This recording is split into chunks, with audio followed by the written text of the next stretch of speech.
1 2 3 1 2 3 checking connection. Microphone check 1 2. What is this? Right, folks, I have a very interesting guest on tonight. I do. His name is Joe, and he is coming on to talk a bit about what it is like to be a black man at the moment, which I think is massively fascinating.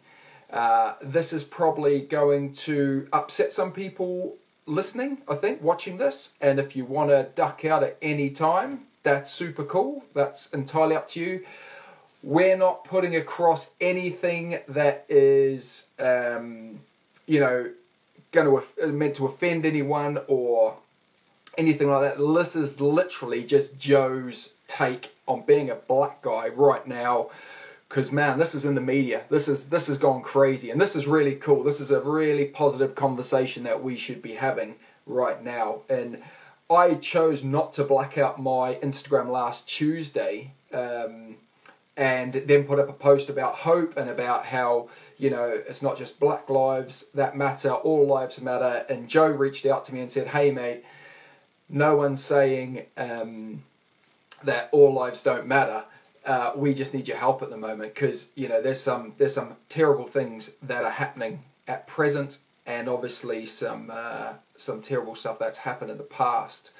So I thought the best thing I can do for Instagram, instead of blacking out my page, is having a really, really open conversation with Joe, who I've only just met. I've only got to know in the last kind of month because he's been on an incredible challenge, which is how we actually met. It's going to be super cool. It's going to be educational. It's going to be going to be amazing. And like I say, hey, if you don't like it, man, that's just how it is, man. You're just going to have to deal with that. So anyway, while we're waiting for Joe to join.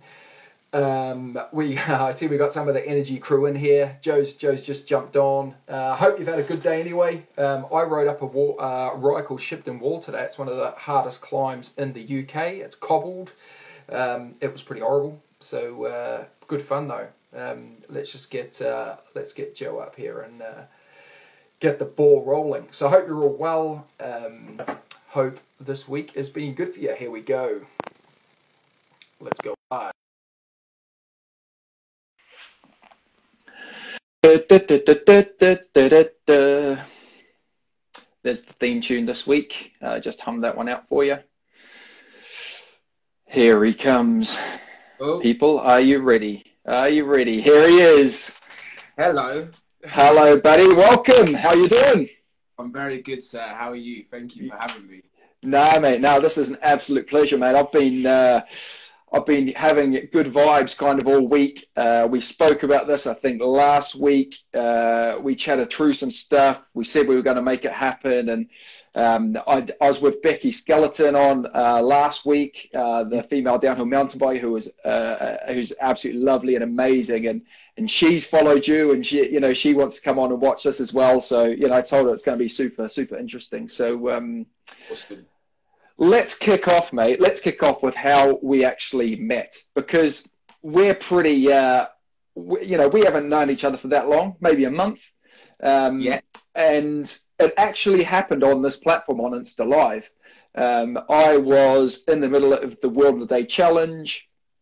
A mutual friend of ours, Laura Scott, had been doing the World of the Day Challenge. I saw her name pop up with a live. I clicked on it. And there she was talking to you, sat in your living room riding a bike. And I thought, oh, that's really interesting.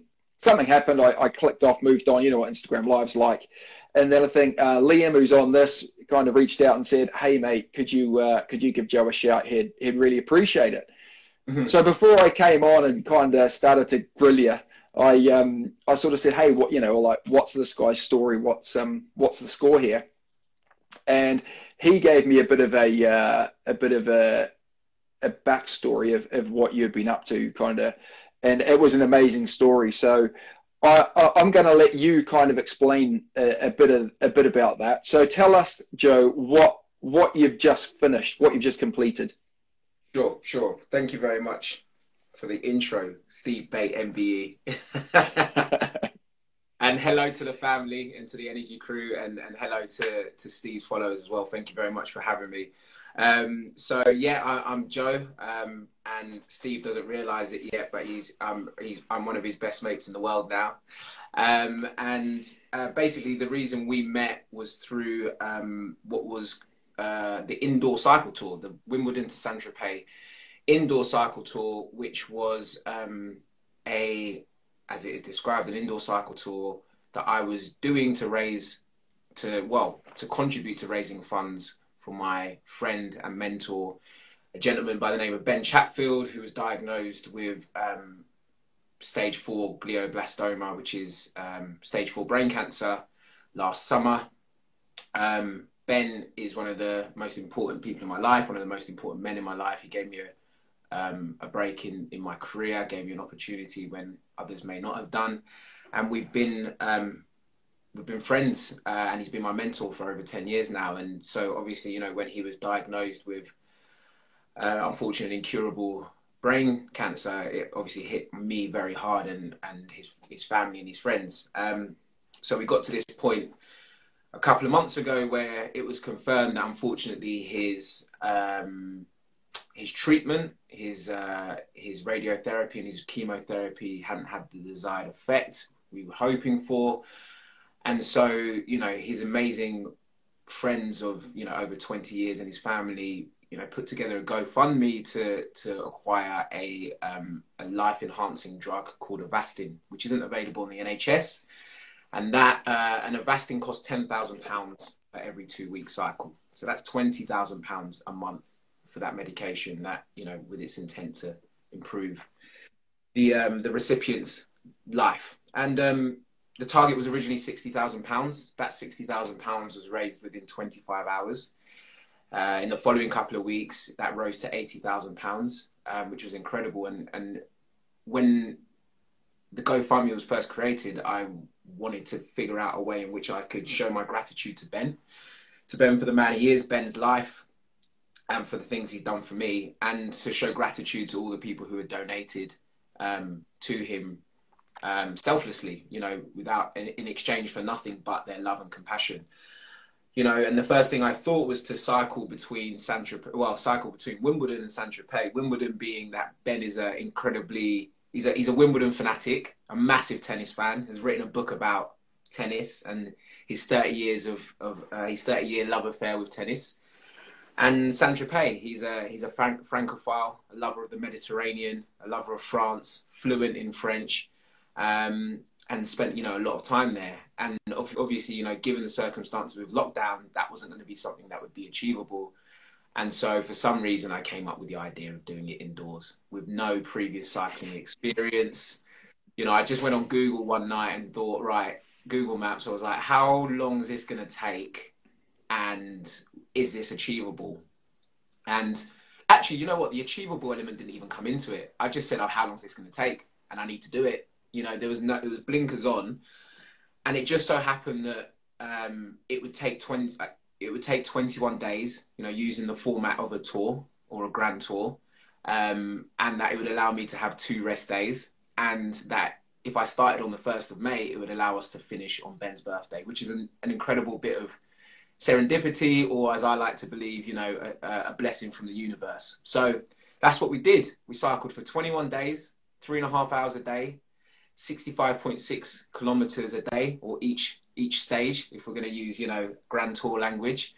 And it was an amazing and beautiful experience. You know, it was, as you said, it was streamed on Instagram Live each day, and friends, family, new, old, started to join each day. And I think you might have come in on day 4, 5, perhaps, maybe 6, 7. I can't really remember. And Liam had told me about you. You know, unfortunately for my sins, forgive me. I didn't know much about you prior. No one does, mate. Don't worry about it.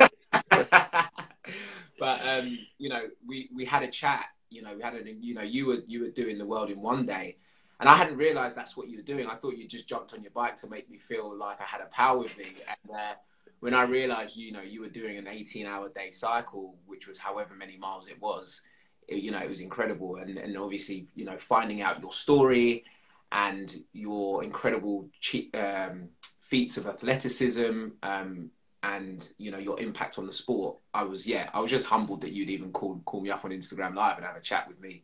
So so we raised an incredible, over that 21 days, we managed to raise another £30,000, which is just mind blowing. We took ourselves over the £100,000 target, and as the time of speaking, I think we're at touching £106,000. So thank you again to you, Steve, for sharing the story with your followers and your friends and your family. And thank you to the Energy Crew for becoming a community that was celebrating the life of someone that not everyone knew. And, you know, thank you all to the Energy Crew for coming together and looking after one another as well, because it really became a wonderful family with all sorts of personalities, but just one goal, which was, you know, love and compassion. So that's a bit about how we met and what we managed to achieve in those 21 days.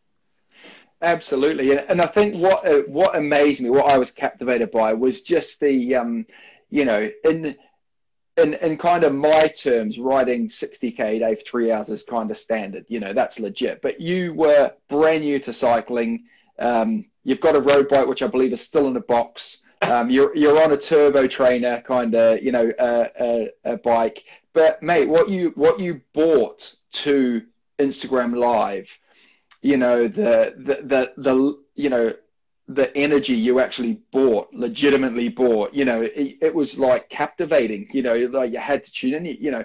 For those of you who didn't see any of this, and I know there's loads of the Energy Crew on now, there's lots of lovely comments coming up saying this is like old times and stuff, so thanks guys. But, you know, you had DJs going on, you know, DJ sets and all sorts of wonderful stuff happening. And there's also been a call for it on here of emoji bingo. So can you explain to people what emoji bingo is? And let's have a couple of rounds of that to kick everyone off, and just see if there's some emoji bingo monsters on here. If people's thumbs are warmed up and ready and raring to go for a bit of emoji bingo. So emoji bingo is a very simple game. Very simple game. For those who know it, they'll be ready. And for those who don't, you will see a emoji come up on a pair of chopsticks, created by Bada Bree Bada Boom, aka the prop connoisseur, aka Wifey Rhythm. And very simply, you have to be the first person to put the emoji in the comments. And we normally do 3 rounds. And we have had what we call triple threat champions. So those are people who have incredibly won 3 emoji bingo games in a row. And that's a tough thing to do. It's competitive. So, all right. That's harder than what I do, I think, mate, to win medals. Like winning this is like, I had no chance. These people are professionals at it. All right. So, well, let's do 3 quick fire rounds, because you never know, we might get another triple threat champion. All right, and as we say, emoji bingo, light it up, light it up, light it up, light it up, light it up. Who's first? Who's first? Who's first? Let's see. Jin saying she's never heard of this. Don't worry, Jin, neither had I. This is mental. Oh, there we go. Trademark it. Handler Designs in first, Liam in second. Jen in third. Amazing, Jen, for your first go. Fantastic. Right, let's go round 2, mate. Keep them coming. Round 2. Let's go for light it up, light it up, light it up. Who's next? Who's next? Who's next? Oh, look, that's taken a bit of a battering. It's a spicy one.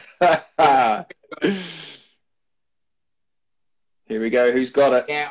Unfortunately, Jen, you've got to go by our screen. I might have been wrong, though. Oh, there we go.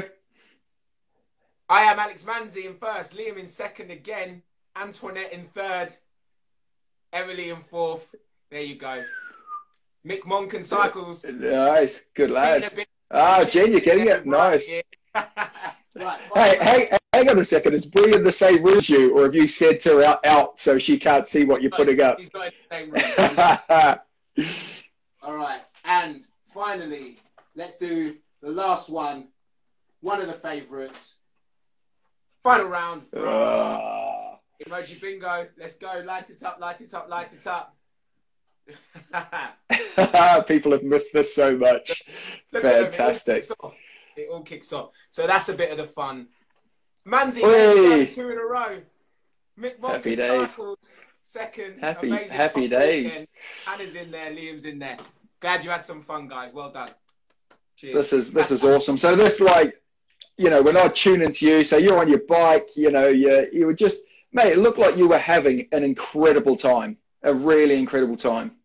I really was, mate. I really was. I was having an incredible time because I was humbled to be speaking to people such as yourself, people like Jeremy Corbyn, people like Laura Scott, you know, people like David Flatman, ex-rugby pros, and you know, Alex Good, all sorts of incredible people, you know, even Reggie Yates coming on. And I was having a great time just with my friends and, you know, like I said, new and old, who were helping me each day, 3.5 hours a day, you know, at the times when I was getting stuck, or at the times when I was, you know, struggling or feeling tired, or the legs didn't feel like they were going, or I just wasn't in the right mental headspace. You know, it was amazing to have, you know, everyone there supporting, not only Ben, but supporting me. And then, you know, the beautiful manifestation of the energy crew and everyone supporting each other, and having that sort of thing happen over the latter half, let's say the final 2/3, you know, the last 10 to 15 days was an incredible thing. So yeah, I was having the time of my life, mate. It really was. It's you know, like I said, it looked absolutely incredible. Was there any point where you kind of doubted yourself, or you thought, well, am I going to get through this? Am I actually going to be able to do this? Or, you know, because I remember we spoke after I think it was your second rest day, and you said getting going after that following day, you really kind of hit the wall and suffered. So I think my ignorance going into it helped me a lot. I think my naivety going into it really helped me not overthink what I was doing. And I also think that the fact I was doing it, you know, out of love, that motivation in of itself helped me.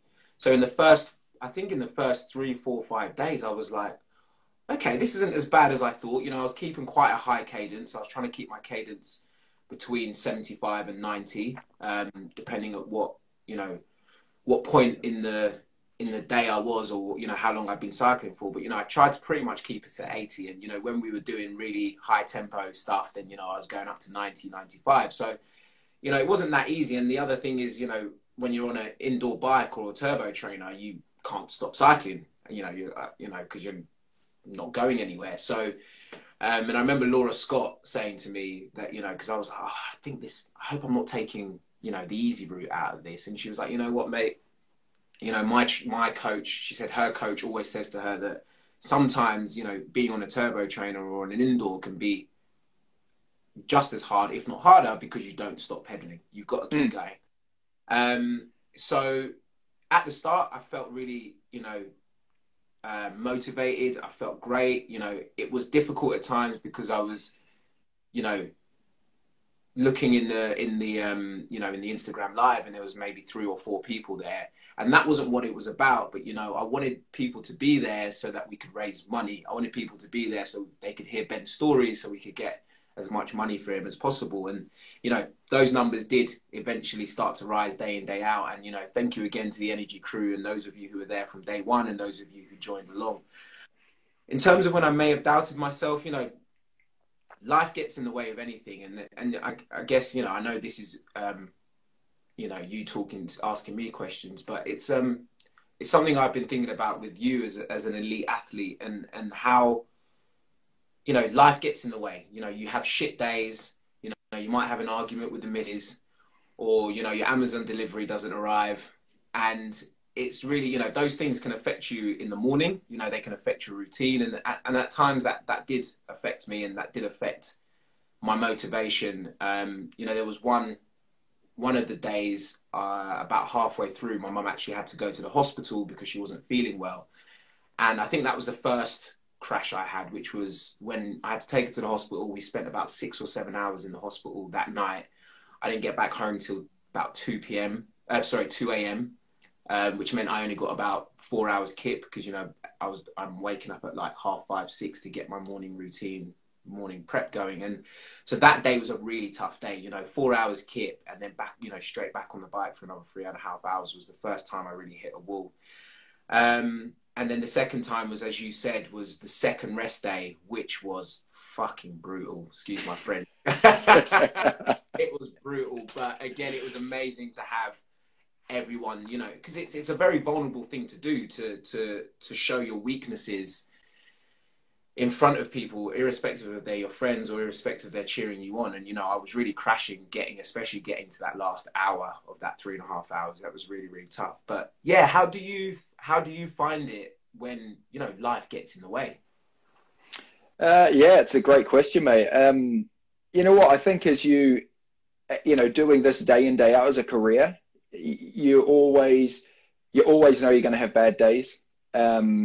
Regardless, you know. So I think early on I learned you just have to, you know, put those aside, you know, just deal with it and say, okay, this is I'm having a bad day today, and that's, you know, that's it. And you just really hope that those bad days don't come when it's race day, you know, because that's when it starts to get stressful. You know, we haven't had a good run in the last couple of years. The last 2 track world championships haven't really particularly gone that well for me. You know, the year before last I got ill, you know, the day before in Holland, which was really frustrating because we're absolutely flying on the track.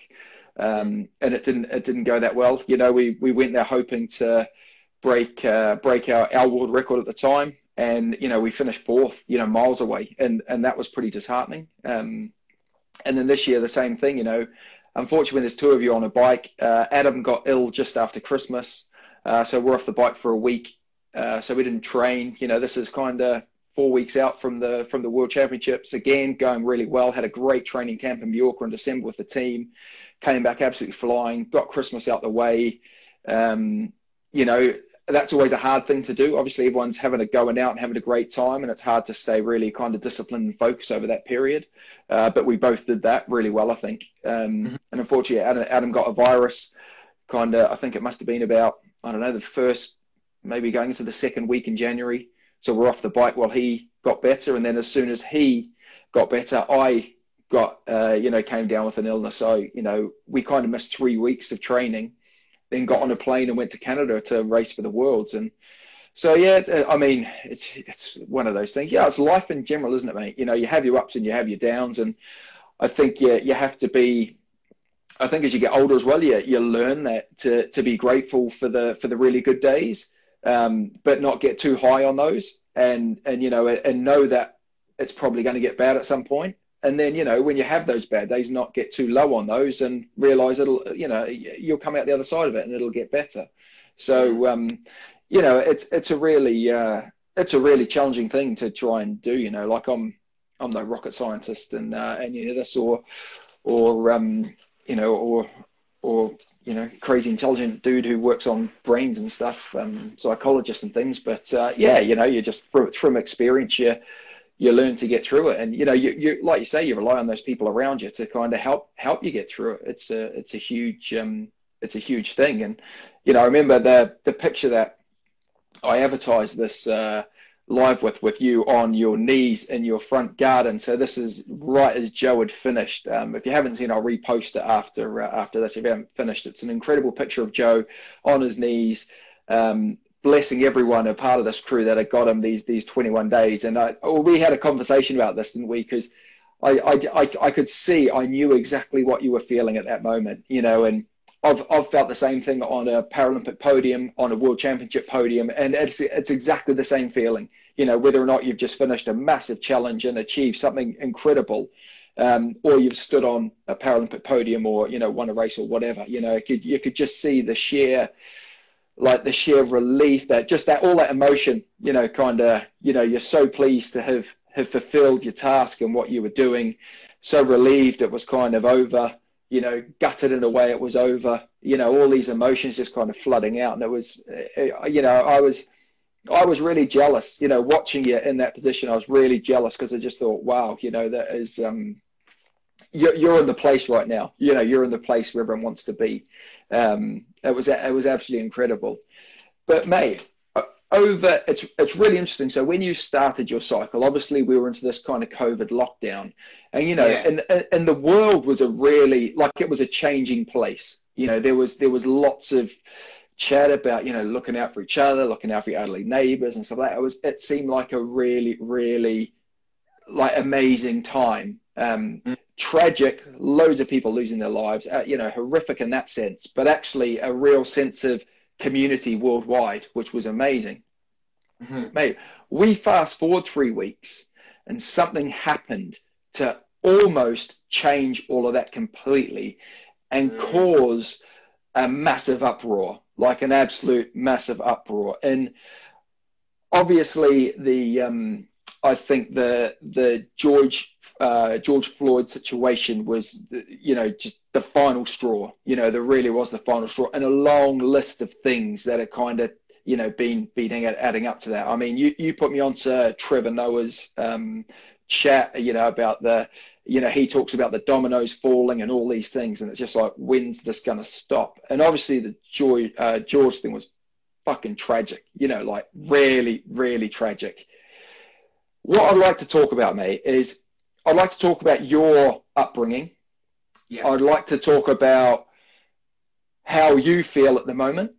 And I'd like to talk about what we can do together to kind of resolve this situation that needs to be sorted now. Now is clearly the time. Something has to happen. And, you know, like I said to you, you can black out this and do that and hold signs up, but we need to do something. So I'd love to you know, kind of just open the floor up to you, mate, and let's hear your story from the start, man, because it's an amazing story, and I'm sure people are gonna really appreciate and love it. So fire away, fella.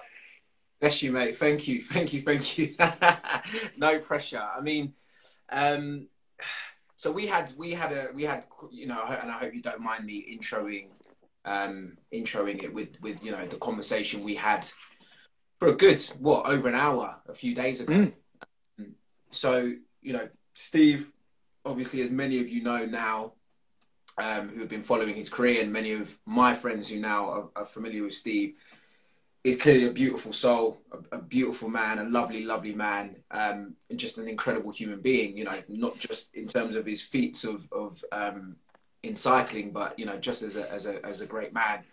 And Steve put a post up, which was, you know, the right sentiment, which was, enough is enough of this shit, like, no more.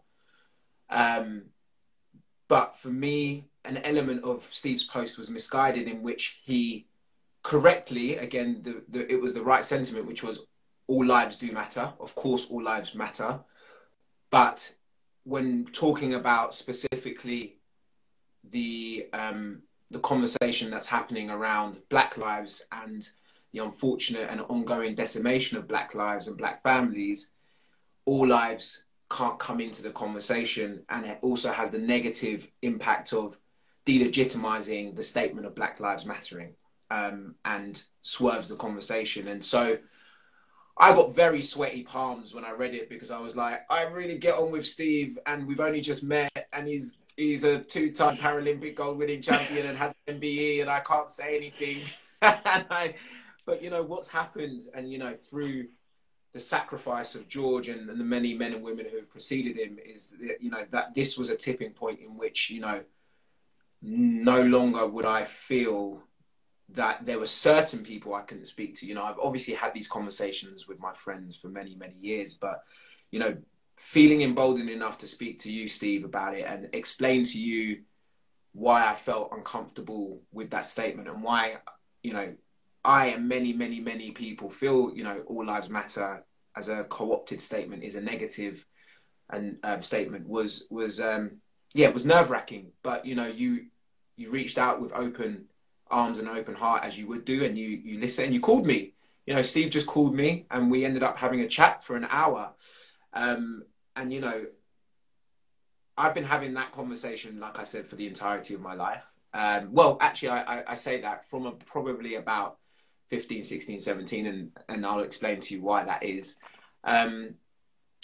And, you know, you know, being able to have that conversation is amazing, but it's also very tiring. You know, I've got a lot of white mates and a lot of them are called. So, you know, that has been exhausting. So, yeah, to answer your question anyway, and yeah, basically that is the segue, you know, into you reaching out and saying, you know, if you know, kindly having me on your platform for us to have an open discussion, open dialogue.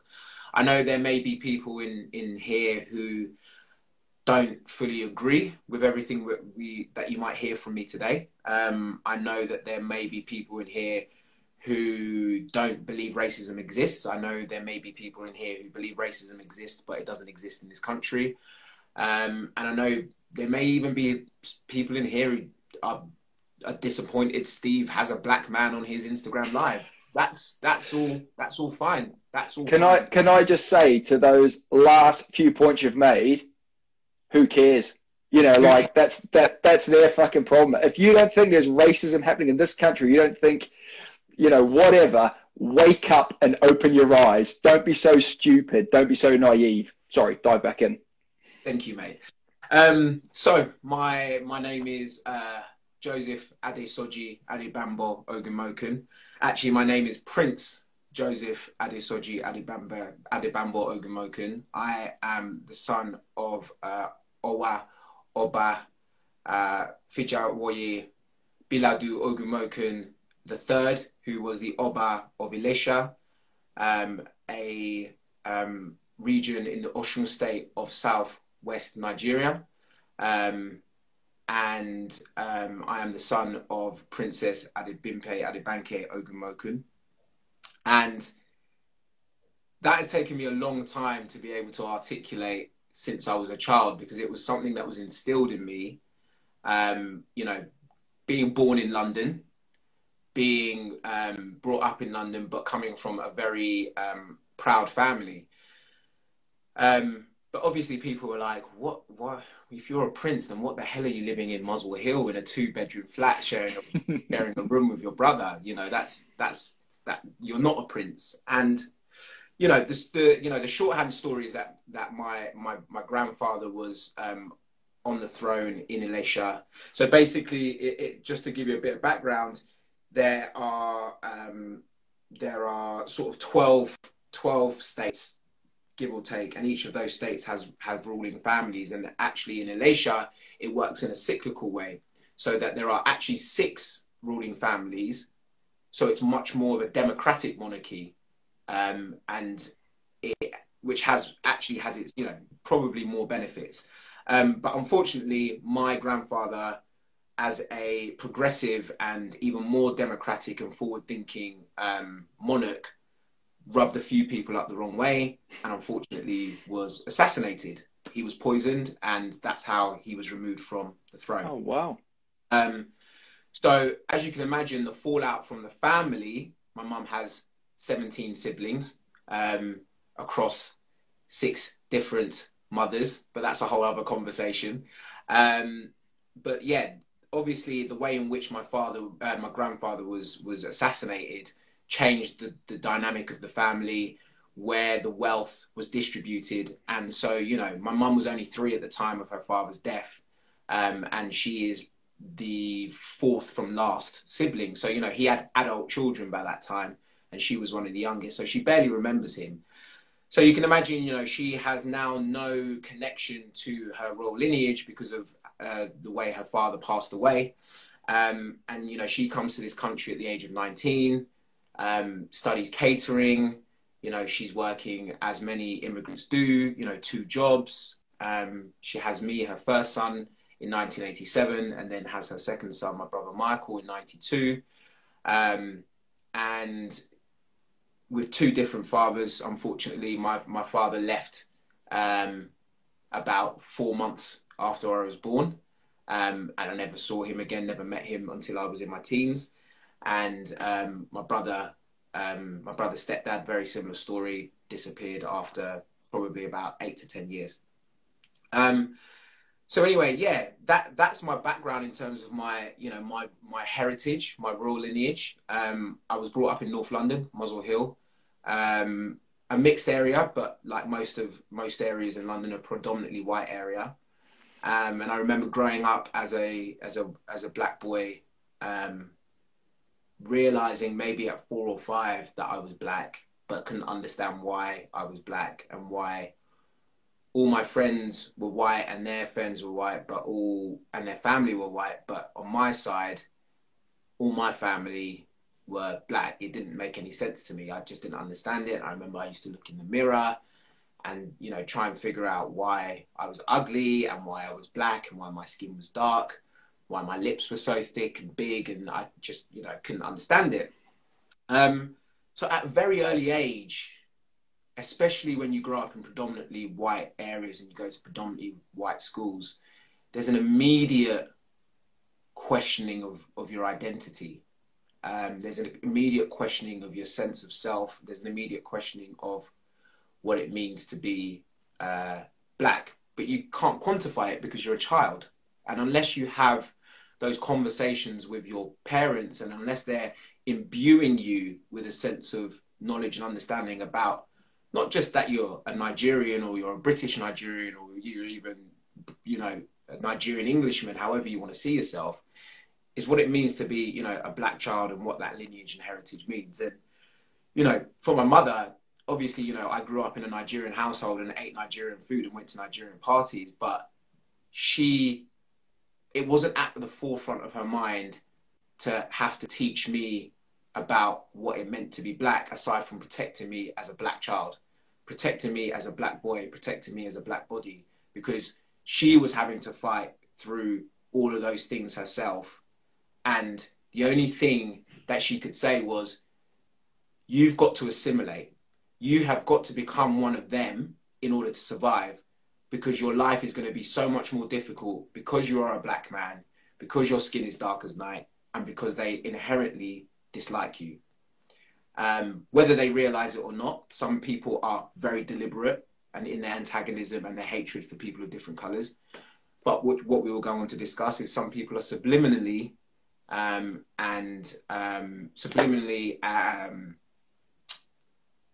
subliminally unaware of those feelings and where those prejudices and implicit biases may sit.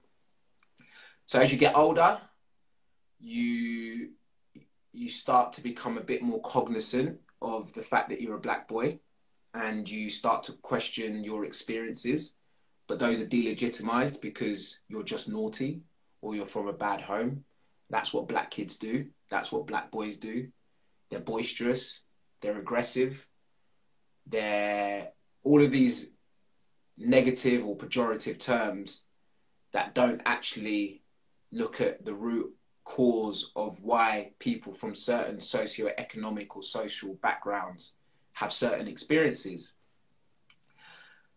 You then go into your early teens and you're starting to realize that actually your experience as a black boy is very, very different to the experiences of your black friend, your white friends, your white male friends. And again, you're questioning it, and you're seeing that there's disparities. You're seeing that there's divergent experiences, but every time you talk about them, or every time you think about them, or every time you call them out, you're being told that what you're saying isn't true and it doesn't exist. And so you subliminally start to try and think of ways to not stand out, which is impossible, because I did stand out. I was the only black boy in my class in primary school until year 6. So up until the age of 10, I was the only black face in the class. And, you know, then when I go to secondary school, there's more black faces, but obviously there's still a smaller percentage.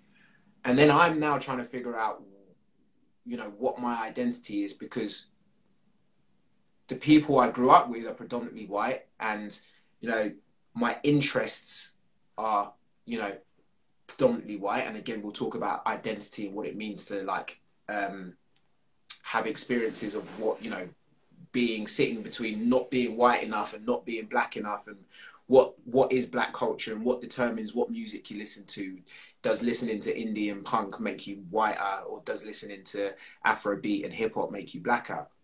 Which is all ridiculous things in of themselves, but understandably so, people do question, you know, the legitimacy of it, because human beings are obsessed with putting people in boxes. So I start to try and find ways to feel comfortable, you know, to feel confident, to protect myself from the fears, the anxieties within and externally, not understanding where my place is in the world, not understanding why I'm being treated differently, not having the books or the knowledge to understand where this hatred or where these prejudices come from, overt or covert. And, you know, you start to just try and blend into the background. You start to change your hair so it looks maybe a little bit more white. You start to wear certain clothes because it looks a little bit more white. You start to speak in a certain way because it is a bit more white. And you start to try and find ways to mirror your white counterparts, your white friends, family members, or their family members, in order to make yourself feel comfortable. Even though you are the blackest person in the room and you are never going to be able to become a wallflower, you know, you find ways to integrate, as it were. And so, you know, I became one of the most popular people in our friendship circles because on one hand, I was entertaining and I was fun. But on the other hand, I was a novelty. And even though I was aware of that, it made me uncomfortable. But I never said anything because I didn't have the strength to, and I was on my own.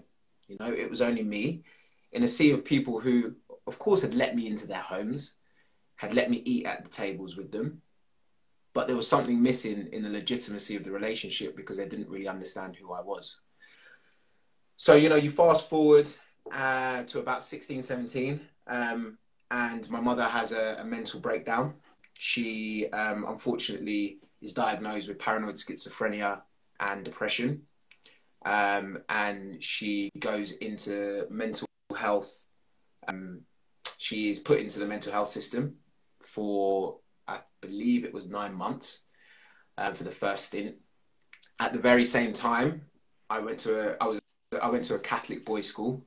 At that very time, when the school was aware of what my mum was going through, they kicked me out of school. I was kicked out of school as a child, a black child with a single parent who was in a mental health unit, with no one really to support him. And, you know, that was tough to experience. You know, for me, that was like the culmination of being invisible, the invisible visible, which is you see me, but you don't see my experiences, and you don't see how difficult it is for me to, oh, sorry, phone call. You don't see how difficult it is for me to not only experience the hardships of being a human being, and those hardships that any of us can experience irrespective of race, but then that those hardships are multiplied because of the color of my skin and because I'm a black man. So that was really tough, to be looking after my mum, to be seeing her, you know, every day. So I got kicked out of school. I did my first year of A-levels, got kicked out of school, had no support, ended up working at Tottenham Hotspur warehouse, which was an amazing experience. You know, as a Spurs fan myself, it was great to be working in the warehouse, but, you know, I didn't want to be there. I wanted to be studying theology, psychology, and business. And I didn't get that opportunity because it was taken away from me just because I was misunderstood as a black boy. So, you know, I spend a year looking after my mum, and have been her primary carer ever since. So that's almost 17 years looking after my mum. You know, she still continues to, you know, suffer from paranoid schizophrenia and depression, but, you know, she is an amazing and tenacious woman and has raised me, and I'm so proud to be her son, and I really appreciate her. So I'll fast forward a little bit. I then I eventually get myself, go to college. I eventually get my study. Oh, have we dropped out? Are we here? Oh, we're here. We're back. We're back. Oh, sorry, mate. Yeah. You good? Cool. Yeah. Sorry, I was starting to panic then. So I get myself back into college, and in the meantime, my mum has some relapses and ends back up in the mental health unit, and you know, we're doing all of that kind of stuff. I get my BTEC, my BTEC college course, which people laugh at these days because BTEC is a very foundation course. It's like get everyone to uni. However many people we can get into uni, let's get them on the BTEC. No one can fail that. And I go to uni and I meet some amazing people. And what happens in that time is that I meet a friend of mine called Ali Maan, and on this event management course that I was on, and we were supposed to be doing a year in industry, and in that year in industry, you know, you're supposed to work at something to do within the events management industry. And so for whatever reason, she said, "Oh, would you like to come to Cape Town and work in my dad's club?" And I was like, "You know, you can do the sort of the student nights there with me." And I was like, "Okay, BTEC crew, there's a few of us in there." And I was like, "That's an amazing opportunity, but I couldn't possibly afford that. That's insane." And didn't hear anything back from her. You know, we were like, "Okay, that's fine." A week later, she said, "Hey, so I've asked my dad if he'll pay for you to come to Cape Town. And he said, yeah, but he needs to meet you first." And I was like, "Oh, wow, okay." So, yeah, I ended up traveling back to London. We ended up traveling back to London together in one of the half terms. And I met her dad at a very bougie West London restaurant.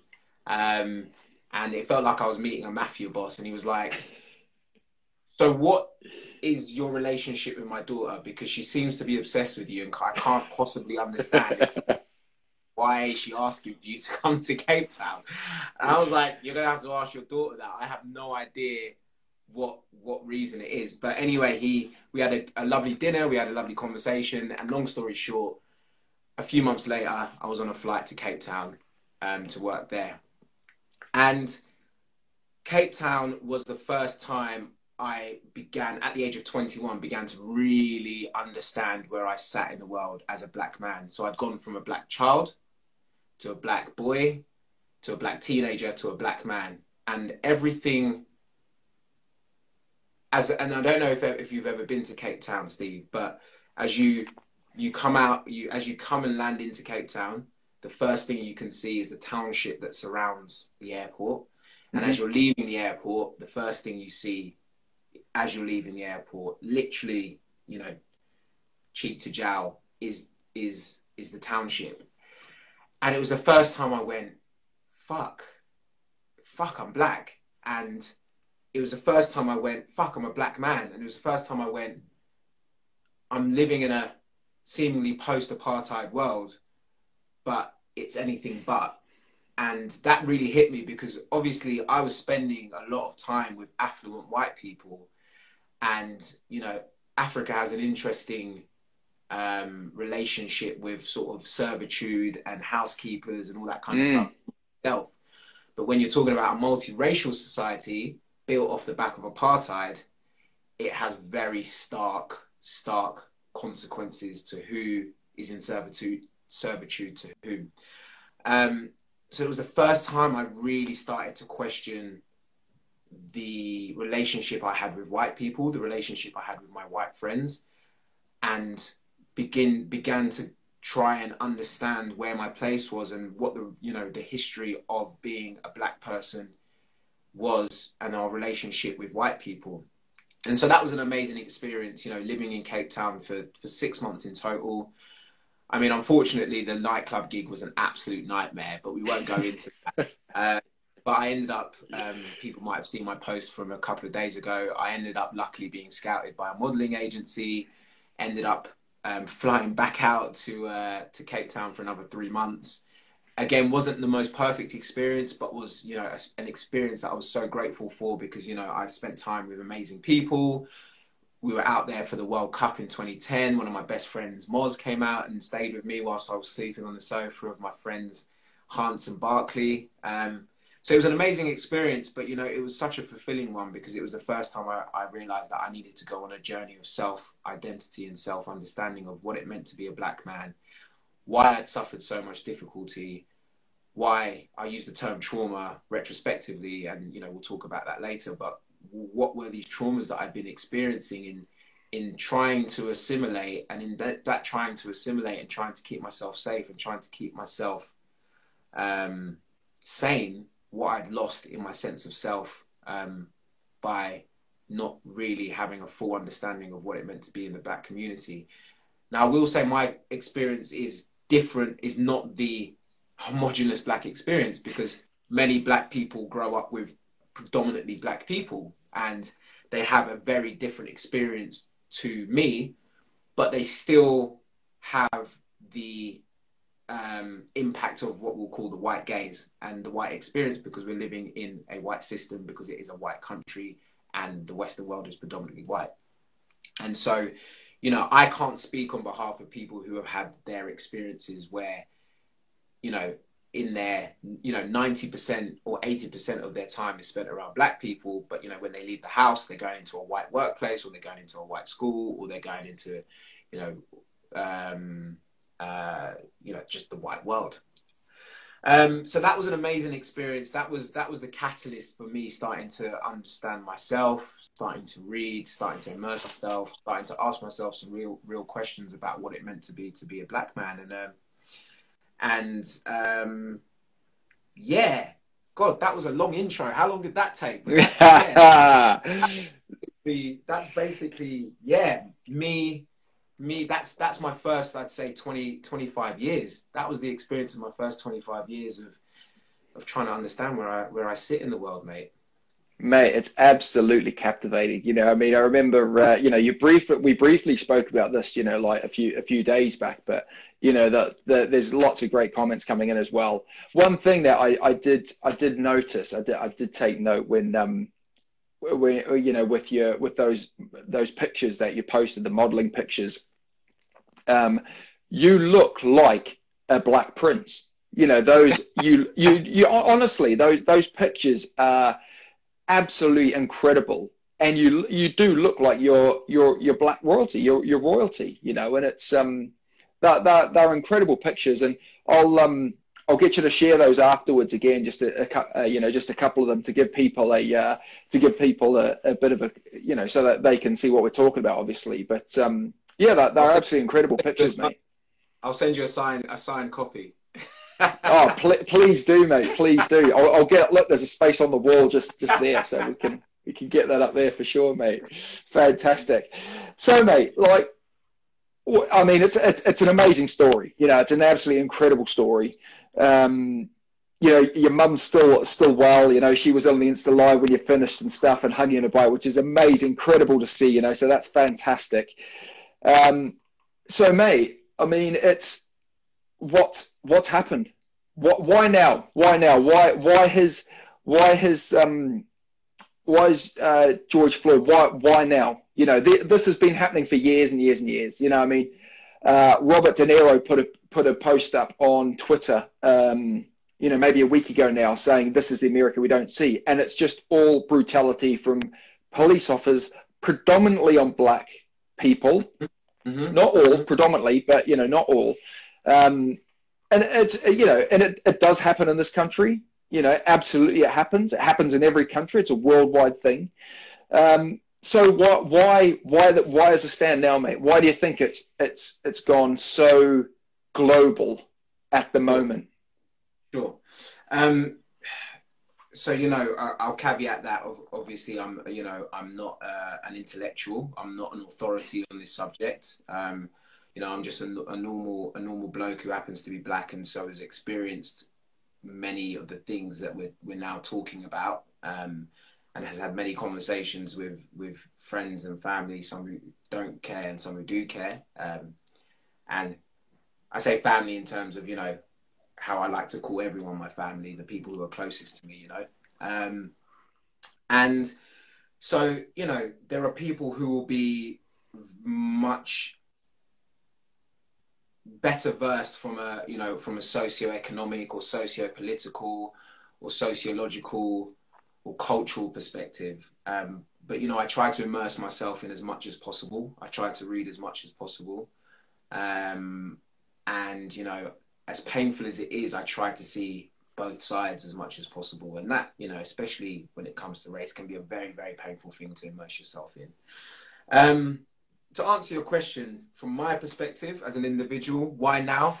I think there is a multitude of reasons. I think, you know, as you alluded to at the start of the conversation, the unprecedented circumstances in which we are in which people have very little else to focus on, and are navel gazing and are introspective because of what was happening with COVID. It meant that they were looking at themselves anyway. And I think that then the brutality of yet another video of a black body being lynched, being executed on the screen and being passed around in the way in which we become so accustomed to, was incredibly impactful, because, you know, there are people who will try and validate or justify the use of excessive force or the use of force and say, well, they shouldn't have been doing this and they shouldn't have been doing that and they were a criminal. And that in of itself is abhorrent, because no one deserves to lose their life at the hands of a gun if they are unarmed. No one deserves to lose their life slowly for 8 minutes and 46 seconds on camera as they scream for their dead mother, as they plead to the person standing on their neck that they can't breathe, whilst people around them are watching someone's life being taken away with such impunity, or without impunity. So I think this time it was just the bluntness in the way in which George Floyd was murdered, in the way in which George Floyd was executed. And I'm not using these terms to be divisive. This is what happened to George Floyd. George Floyd, irrespective of whether he was a criminal, whether he wasn't a criminal, whether or not he had a fake check, didn't use a fake check, he was unarmed, he was on the floor, and a white man decided that it was okay to slowly take his life away from him. And I think perhaps for one of the first times, because of the situation we're in, and as horrific it is that, you know, we've become accustomed to watching black people die on film, on camera, you know, it's undeniable what happened. I think, you know, from a human perspective, it's undeniable what happened. You can't challenge it. It's right there in front of your face. And it's right there in front of your face for almost 9 minutes. So it's not a snapshot. It's not like a 20 seconds and one can question what happened either side of it. Everything you need to see is right in front of you. And I think for the first time, white people specifically realized that there was a problem with the way in which black people were being murdered by cops, or being challenged by cops, or being absconded by cops. And then that then gave rise to, the homogenous term of black people saying enough is enough. This execution is just the nth degree of the systemic racism, the imperialism and the colonialism of the black body and the black mind for a millennia, you know, 1,000 years. But, you know, if we're going to be conservative, let's call it 500 years. If we're going to be conservative still, let's call it 200 years. And you know what? If we're going to be conservative still, let's call it 50 years. I don't think you need to